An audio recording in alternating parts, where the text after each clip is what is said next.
ಮೊನ್ನೆ ಬಂದಂತ ಅವರು ಆರೋಪಣೆ ಏನಂದ್ರೆ ಜನಾರ್ದನ್ ರೆಡ್ಡಿ ಅವರು ಮೊನ್ನೆ ಬಂದಂತ ಟೈಮಲ್ಲಿ ರಾಮುಲು ಬಂದಿಲ್ಲ ಅನ್ನಂತದ್ದು ಅವ್ರ ಕೋಪ. ಅಲ್ಲಿ ಬರ್ತ್ಡೇ ಆಗಲ್ಲಪ್ಪಣ, ಮೊನ್ನೆ ಪರ್ಮಿಷನ್ ಸಿಕ್ತಲ್ಲಪ್ಪಣ, ಆ ಪರ್ಮಿಷನ್ ಸಿಕ್ಕಂತ ಟೈಮಲ್ಲಿ ಬಳ್ಳಾರಿಯಲ್ಲಿ ರಾಮುಲು ಬಂದಿಲ್ಲ ಅನ್ನೋದು ಕೋಪ. ರಾಮುಲು ಅವರು ಬಂದಿಲ್ಲ ಅನ್ನೋಂಥ ಕೋಪ ನಮ್ಗೆ. ಯಾಕಂದರೆ ನೋಡ್ರಿ, ಅವರು ಒಂದು ಪಾರ್ಟಿ ಕಟ್ಟಿಬಿಟ್ಟಾರೆ, ನಾವು ಒಂದು ಪಾರ್ಟಿ ಕಟ್ಟಿದ್ದೀವಿ. ಅವ್ರು ಪಾರ್ಟಿ ಕಟ್ಟಿನಂದ್ರೆ ಪಾರ್ಟಿನ ಮರ್ಜು ಮಾಡಿದ್ದಾರೆ. ಪಾಪ ಅವ್ರದ್ದೇ ಆದಂಥ ಬೆಂಬಲ ಇರ್ತಾರೆ. ಮತ್ತು ಮರುದಿನ ಹೋಗಿ ಹೂವಿನ ಗುಚ್ಚು ಕೊಟ್ಟು ಅನಪ್ಪ ಜನಾರ್ದನ್ ರೆಡ್ಡಿ ಅವ್ರು ನೀವು ಬಂದಿದ್ದಕ್ಕೋಸ್ಕರ ಸ್ವಾಗತ ಅಂತ ಹೇಳ್ತಿದ್ವಿ. ಅಷ್ಟು ಅರಾತುರಿಯಲ್ಲೇ ಜನಾರ್ದನ್ ರೆಡ್ಡಿ ಅವರು ಪತ್ರಿಕೆ ಹೇಳಿಕೆ ಮಾಡ್ತಾನೆ. ನೋಡಿರಿ ಎಷ್ಟು ದೊಡ್ಡ ಮನುಷ್ಯ, ಎಷ್ಟು ಸಣ್ಣತನ ನೋಡ್ತಾನೆ. ಆ ಪತ್ರಿಕೆ ಹೇಳಿಕೆಯನ್ನು ಮಾಡಿ ಜನಾರ್ದನ್ ರೆಡ್ಡಿ ಅವ್ರು ಹೇಳ್ತಾರೆ ರಾಮುಲು ಯಾಕೆ ಬಂದಿಲ್ಲ ಅಂದರೆ ನೀವೆಲ್ಲ ಕೇಳ್ತೀರಿ. ರಾಮುಲು ನೀವೇ ಸಾಕ್ಷಿ. ರಾಮುಲು ಯಾಕೆ ಬಂದಿಲ್ಲ ಅಂತ ಹೇಳಿದ್ರೆ ಹೇಳ್ಬೋದಿತ್ತು, ರಾಮುಲವ್ರಿಗೆ ಏನೋ ಕೆಲಸ ಇದೆ ಬಿಡ, ಅವ್ನು ಯಾಕೋಗಿ ಏನೋ ಬಂದಿಲ್ಲ ಅಂದು. ರಾಮುಲವ್ರಿಗೆ ಕಾಯಿಲೆ ಇದೆ, ಭಯಂಕರ ಕಾಯಿಲೆ ಇದೆ, ಹೇಳಲಾರ್ದಂಥ ಕಾಯಿಲೆ. ಅಲ್ರಿ ಅವ್ನು ಹೆಂಗೆ ಮಾತಾಡ್ತಾನೆ ರೀ, ಹೇಳಲಾರ್ದಂತ.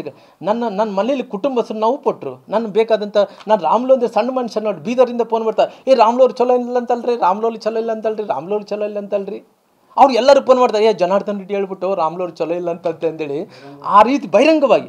ಅದು ಕೂಡ ಏನು ಹೇಳ್ತಾನೆ, ಅಂಥ ಕಾಯಿಲೆ ಐತೆ, ಅಂಥ ಕಾಯಿಲೆ ಇದೆ, ಜನರ ಮಧ್ಯೆ ಬಂದ್ರೇ ಅದು ತೊಂದರೆ ಆಗ್ತದಂತೆ. ಅದು ಆತ ಕೂಡ ಹೇಳ್ತಾ ಮತ್ತೆ ಸಸ್ಪೆನ್ಸ್ ಅದರಲ್ಲಿ ಕೂಡ ಸುಳ್ಳಿನ ಕೋಟೆ. ಮುಂದಕ್ಕೆ ಆ ಕಾಯಿಲೆ ಬಗ್ಗೆ ನಾನು ವಿವರಿಸ್ತೀನಿ ಅಂತಾನೆ. ನೋಡ್ರಿ ಎಷ್ಟು ಬುದ್ಧಿವಂತ ಇದೆ ನಾನು, ನೋಡ್ರಿ. ಅಲ್ಲಲ್ಲ ಒಂದು ನಿಮಿಷ, ಸಿ ನಾನು ಈ ರೀತಿ ಆದಮೇಲೆ ನನಗೆ ತುಂಬ ನೋವಾಯಿತು. ಇವತ್ತು ರಾಮುಲವ್ರು ಬಂದಿಲ್ಲ ಅಂತ ಹೇಳಿದ್ರೆ, ಬೇರೆ ಕೆಲಸದಿಂದ ಬಂದಿಲ್ಲ ಅಂದರೆ ಮರುದಿನ ಹೋಗಿ ನಾವೆಲ್ಲರೂ ಕೂಡ, ನಾನು ಭಾಳ ಮಂದಿಗೆ ಹೇಳಿದ್ದೆ, ಹೋಗಿ ಮರುದಿನ ಹೂನಾರ್ಗೆ ಅಂದ ತಕ್ಷಣ ನನಗೆ ಎಷ್ಟು ಅರ್ಥ ಆಗಿರ್ಬೋದು ಲೆಕ್ಕ ಮಾಡಿ. ಅದು ಕಾಯಿಲೆ ಬಗ್ಗೆ ಅಂದರೆ ನನ್ನಷ್ಟು ಆರೋಗ್ಯವಂತರಾಗಿ ಅಲ್ರಿ, ನನ್ನಷ್ಟು ಓಡೋಕ್ಕಾಗುತ್ತೆ, ನನ್ನಷ್ಟು ಶರೀರ ಮೇಂಟೈನ್ ಮಾಡೋಕ್ಕಾಗುತ್ತೆ, ನನ್ನಷ್ಟು ಬೆಳಗ್ಗೆ ಎದ್ದೊಳಿ ಪೂಜೆ ಮಾಡೋಕ್ಕಾಗುತ್ತೆ, ನನ್ನಲ್ಲಿ ಎದರಲ್ಲಿ ಸಾಟಿ ಆಗ್ತಾರೆ ರೀ ಅವರು ನನ್ನ ಆರೋಗ್ಯ ವಿಚಾರದಲ್ಲಿ. ಅಲ್ಲ ಒಂದು ನಿಮಿಷ ಪಣ, ಇವತ್ತು ಆ ರೀತಿ ಹೇಳಿದ್ಮೇಲೆ ಮನುಷ್ಯನಿಗೆ ಅರ್ಥ ಆಗುತ್ತೆ. ಅಂದರೆ ರಾಮುಲು ಮಾಮೂಲಪ್ಪ ಒಂದು ಬಳ್ಳಾರಿಗೆ ಏನೋ ಅವ್ನು XMLA ಎಕ್ಸ್ ಮಿನಿಸ್ಟರ್ ಅಂದರೆ ಎಲ್ಲ ಕಡೆ ಕೂಡ ನನ್ನದೇ ಆದಂಥ ಬೆಂಬಲ ಇದ್ದಾರ.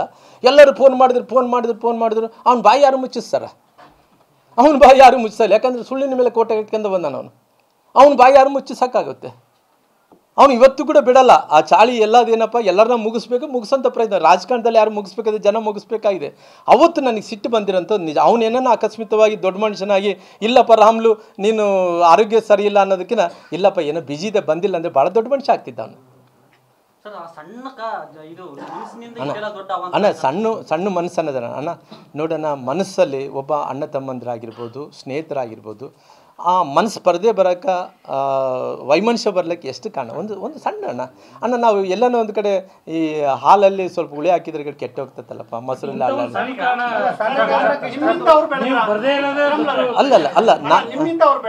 ರೀ, ನಾನು ಹೇಳಕ್ಕೆ ಅಲ್ರಿ ಮಹೇಂದ್ರಣ್ಣ ನೋಡೋಣ, ನನ್ನಿಂದ ಅವರು ಬೆಳೆಯೋಕ್ಕಾಗಲ್ಲ, ಅವರಿಂದ ನಾನು ಬೆಳೆಯೋಕ್ಕಾಗಲ್ಲ ಅಣ್ಣ. This is A democratic country ಅಣ್ಣ.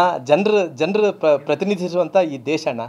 ದೇಶದಲ್ಲಿ ಯಾರಿನಿಂದ ಬೆಳೀತಾರೆ. ನನ್ನಿಂದ ಜನಾರ್ದನ್ ರೆಡ್ಡಿ ಬೆಳೆದಾರೆ ಅಂದರೆ ನಾನು ಕೆರೆ ಹತ್ರ ಹೊಡಿತಾರೆ ನಾಳೆ.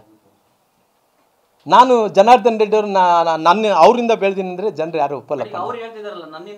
ಅಲ್ಲ, ಅವ್ರ ಅವ್ರಿಗೆ ಸ್ವಭಾವ, ಅವ್ರ ನೇಚರ್ ಅಲ್ಲ.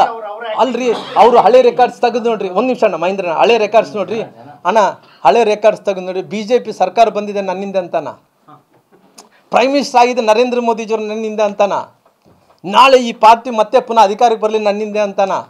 ಅವ್ರ ನೇಚರ್, ಆ ನೇಚರ್ದಲ್ಲಿ ಅವ್ರನ್ನ ಎಲ್ಲಿ ಕೂಡ ನೋಡ್ರಿ. ಜನಾರ್ದನ್ ರೆಡ್ಡಿ ಅವರು ಮಾತು ಬಲ್ಲ, ಮಾತಿನ ಬಲ್ಲ ಏನಂತಾರ್ರಿ, ಆ ರೀತಿ ಮಾತು ಬಲ್ಲವನಿಗೆ ಅಪಾಯ ಇಲ್ಲ, ತೊಂದರೆ ಇಲ್ಲ ಅನ್ನೋಂಥ ರೀತಿಯಲ್ಲಿ ಜನಾರ್ದನ್ ರೆಡ್ಡಿ ಅವರು ಆ ಎನೋಬಲ್ ಕಂಪ್ನಿ ಕಟ್ಟಿದ್ದಾರೆ. ಆ ಕಂಪ್ನಿಯಲ್ಲಿ ಮಾತಾಡಿ ದಿನನಿತ್ಯ ಅವ್ರು ಏನು ಚಾಳಿ ಏನಂದರೆ, ಎಲ್ಲ ಬಂದಂಥವ್ರನ್ನ ಇನ್ಶೂರೆನ್ಸ್ ಕಟ್ಟಿಸ್ಬೇಕಂದ್ರೆ ಎಲ್ಲರ ಹತ್ರ ಮಾತಾಡಲೇಬೇಕಾಗುತ್ತೆ ರೀ.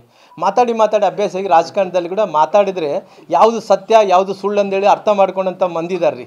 ಹಂಗಾಗಿ ಇವತ್ತು ರಾಜಕಾರಣದಲ್ಲಿ ಹಂಗೆ ನಡೆಯಲ್ರಿ, ಯಾವತ್ತು ಕೂಡ ಯಾರು ಮುಚ್ಚ